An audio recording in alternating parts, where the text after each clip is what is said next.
આમ મામા જઈ જાવ એ આઈ પાડી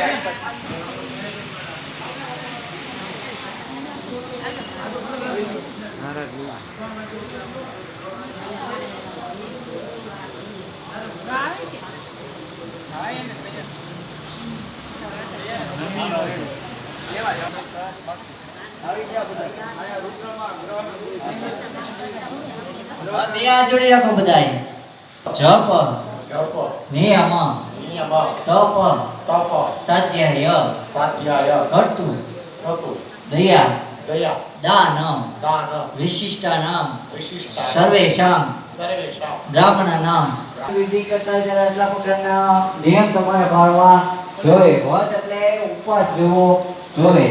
પછી કીધું કુળદેવીમાંના જપ ગણપતિ દાદાને જે પૂજા એ ભગવાનનું નામનો જપ કરવો જોઈએ. એક આસને બેઠી પૂજા કાર્યમાં મન તન ધરતી તમારે ધ્યાન આપવું. યજ્ઞ યાગાદી ક્રિયા કરતી રહેવી જોઈએ. પછી હંમેશા મનમાં દૃષ્ટિ રહેતા મનનો સંતોષ આપે.